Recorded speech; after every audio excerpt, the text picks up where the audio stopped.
ಆತ್ಮೀಯರೇ, ಈ ನಡುವೆ ಸೋಷಿಯಲ್ ಮೀಡಿಯಾದಲ್ಲಿ ತುಂಬಾ ಪಲ್ಯೂಟ್ ಆಗ್ತಾ ಇದ್ದಾರೆ, ಪರ್ಟಿಕ್ಯುಲರ್ಲಿ ಮೆಡಿಕಲ್ ಸಿಸ್ಟಮ್ ಬಗ್ಗೆ. ಈ ಯೋಗ ಆಲ್ಟರ್ನೇಟಿವ್ ಹೀಲಿಂಗ್ಸ್ ಅಂತ ಏನ್ ಕರಿತೀವಿ, ಹೈಡ್ರೋಥೆರಪಿ ಇರ್ಬೋದು, ವಾಟರ್ ಥೆರಪಿ ಇರ್ಬೋದು, ಮ್ಯಾಗ್ನೆಟಿಕ್ ಥೆರಪಿ, ಸಿದ್ಧ, ನ್ಯಾಚುರೋಪತಿ, ಆಯುರ್ವೇದ, ಹೋಮಿಯೋಪತಿ.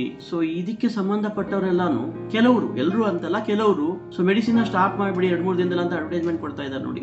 2-3 ದಿನದಲ್ಲಿ ಮೆಡಿಸಿನ್ ಸ್ಟಾಪ್ ಮಾಡಿ ಡಯಾಬಿಟಿಕ್ ನ ನಾರ್ಮಲ್ ಎತ್ಕೊಂಡ್ ಬರ್ಬೋದು, ಬ್ಲಡ್ ಪ್ರೆಷರ್ ನಾರ್ಮಲ್ ಎತ್ಕೊಂಡ್ ಬರ್ಬೋದು ಅಂದ್ರೆ ಗುಡ್, ಅದು ಗುಡ್. ಬಟ್ ಮೆಡಿಕಲ್ ಡಾಕ್ಟರ್ಸ್ ನ ಅಂಡರ್ ಎಸ್ಟಿಮೇಟ್ ಮಾಡಬೇಡಿ, ಯಾವುದೇ ಕಾರಣಕ್ಕೆ ಮಾಡಬಾರ್ದು ನಾವು.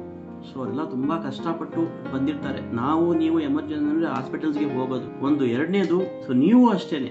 ಯಾವುದೇ ಡಾಕ್ಟರ್ಸ್, ನಿಮ್ಮ ಫ್ಯಾಮಿಲಿ ಡಾಕ್ಟರ್ಸ್ ಆಗ್ಬೋದು, ಯಾವುದೇ ಡಾಕ್ಟರ್ಸ್ ಅಡ್ವೈಸ್ ಇಲ್ದಂಗೆ ಸಡನ್ ಆಗಿ ಮೆಡಿಸಿನ್ ನ ಸ್ಟಾಪ್ ಮಾಡಬಾರ್ದು. ಪರ್ಟಿಕ್ಯುಲರ್ಲಿ ಈ ಆಂಗ್ಸೈಟಿ ಅಂತ ಮನಸ್ಸಿಗೆ, ಮೈಂಡ್ಗೆ ಸಂಬಂಧಪಟ್ಟಿರ್ತಕ್ಕಂಥ ಡಿಸೀಸಸ್ ಇರುವಾಗ, ಸ್ಟ್ರೆಸ್, ಆಂಗ್ಸೈಟಿ, ಡಿಪ್ರೆಷನ್ ಆಗ್ಬೋದು, ಭಯ, ಫಿಯರ್, ಈ ರಿಲೇಟೆಡ್ ಡಿಸೀಸ್ ಇರುವಾಗ ಈವನ್ ಯಾವುದೇ ಕಾರಣಕ್ಕೂ ಮೆಡಿಸಿನ್ ನ ಸ್ಟಾಪ್ ಮಾಡಬಾರ್ದು.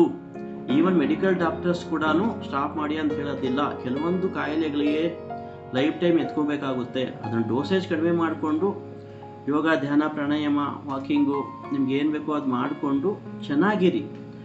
ಬಟ್ ಮೆಡಿಕಲ್ ಡಾಕ್ಟರ್ಸ್ನ ಅಂಡರ್ ಎಸ್ಟಿಮೇಟ್ ಮಾಡೋದು ಬೇಡ, ತಪ್ಪು ಸಂದೇಶ ಕಳಿಸೋದು ಬೇಡ, ಅವ್ರ ಅಡ್ವೈಸ್ ಇಲ್ಲದೆ ಮೆಡಿಸಿನ್ನ ಸ್ಟಾಪ್ ಮಾಡೋದು ಬೇಡ. ನಾವು ಚೆನ್ನಾಗಿರೋಣ, ಅವರು ಚೆನ್ನಾಗಿರಲಿ.